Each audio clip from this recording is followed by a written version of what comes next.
Using the ball instead of going straight into squats is a great way to do this. What are you doing bouncing on another man's balls, Kaya Mins? And gradually increase the weight without the fail safe.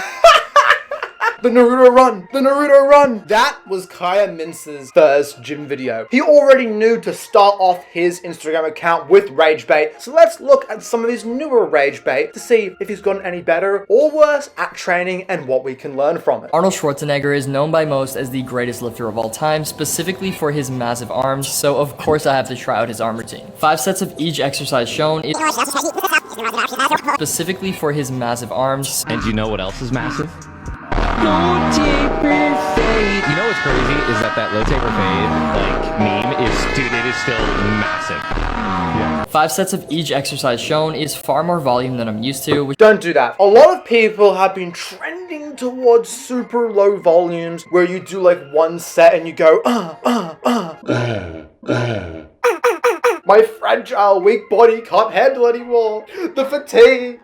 The fatigue is too much. And then you have personal trainers, and I have friends who have been given training programs by their friends who are personal trainers, and it's like 5 sets of dumbbell front raises, 5 sets of cable front raises, 5 sets of plate front raises. Shut the up. A moderate amount of volume, enough volume to get a high stimulus, but not too much volume that you can't recover is key. is making me consider upping my intensity in normal sessions. This is truly a great example of how much work and dedication it takes to get a physique like Arnold. He's always been onco like this on purpose because he actually knows what he's doing. Kaya Mins is playing 4th dimensional chess with the Instagram and TikTok algorithms. He knows that if he makes himself look a little bit weird, a little bit dodgy in his lifts, you're going to comment, you're going to give him engagement, and you are going to make him famous. As the difference between bench and Smith is just a little bit of stability. And on top of that, mine is pretty much the same as a normal bench because it moves around freely as opposed to being stuck in place. Yeah, what's the point of it then? What's the point? What's the point of this 3D Smith machine? If the Smith machine moves freely, it becomes exactly the same as a free weight barbell. And the only difference is if you fail the barbell and the barbell's sitting on your chest and you don't have a spotter, you can't do what you can normally do and just tip the weight off of you. With this one, if you get stuck, you're f***ing dead. Mine is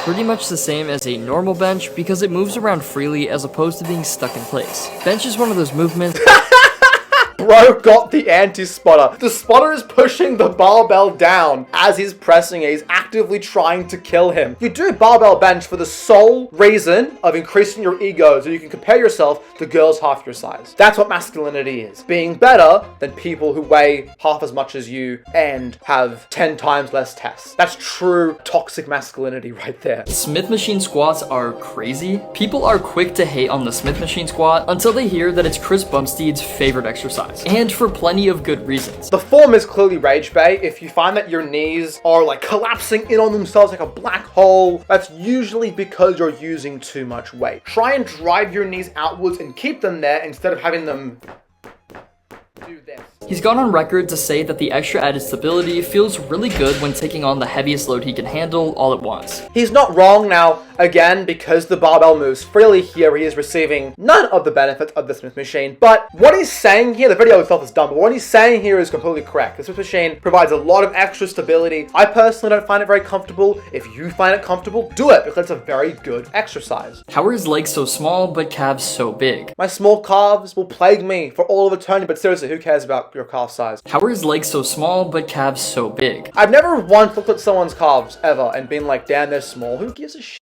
They add nothing to your physique. I don't understand guys' obsession with calves because no girl gives a shit. It's just dudes. But I'll give you a little tip. When I do calves, I always stand instead of sitting to get the deepest stretch possible, as it's particularly important with calves. The reason you do calf raises standing is because there's 2 muscles in the calf, the gastrocnemius and the soleus.